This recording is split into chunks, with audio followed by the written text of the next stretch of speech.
अस्सलामुअलैकुम, कैसे हैं आप सब। तो आज ये सुबह सुबह का टाइम है, बच्चे जो हैं वो स्कूल जा रहे हैं, तो मैंने सोचा चलो मैं भी आपके साथ जाती हूँ।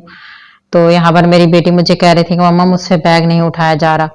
तो पता है मेरे हस्बैंड क्या कहते हैं कि सबसे ज्यादा बड़े बैग ना हमारे बच्चों के होते हैं। तो मैंने बोला ऐसा कुछ भी नहीं है, आप देखो सब बच्चों के बड़े बड़े बैग्स हैं।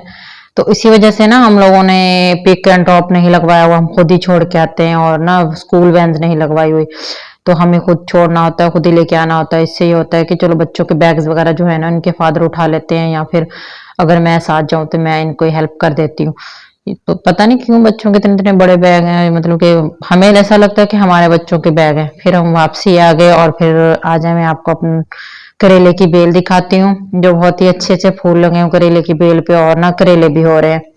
यहाँ पर देखें, काफी करेले की बेल जो है ना बच्चों ने खराब कर दी है। शायद ये ना ऊपर बच्चे, इन्होंने यहाँ इसको कोई सहारा नहीं मिला ऊपर चढ़ाने के लिए, पौधे वौधे के ऊपर या दीवार के ऊपर। तो यहाँ पर मेरा बेटा मुझे दिखा रहा है कि मम्मा ये देखे छोटे छोटे फूल भी हुए हैं और छोटे छोटे करेले भी हुए हैं। यहाँ पर मतलब कि बड़े बड़े भी करेले भी थे, कुछ तोड़ के ले जाता है। ये पता है बारिश के बाद खुद ब खुद ही हमारे घर के बराबर में हो गई। जब कभी मेरे मियाँ को बोलूँ ना कि हस्बैंड को कि जाएं सब्जी ले आएं, और वो आसान से सब्जी ले आए, तो वो पता है आसान से सब्जी कौन सी लेके आते हैं, ये करेले लेके आते हैं, जो मुझे सबसे ज्यादा मुश्किल लगते हैं, और उनकी वो फेवरेट है। तो ये पता नहीं अब कौन सी है, कद्दू की बेल है या फिर तुरई की है, अभी फूल ही लगे हुए हैं। और ये भी सारी इस तरह नीचे ही पड़ी है बेचारी। तो इसके अभी फूल लगे हुए हैं, हो सकता है करे लग जाए, लोग कद्दू लग जाए या फिर तुरई लग जाए, कोई पता नहीं अभी कौन सी बेल है।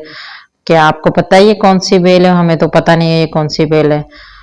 तो अपना बहुत सारा ख्याल रखिएगा। Bye bye viewers.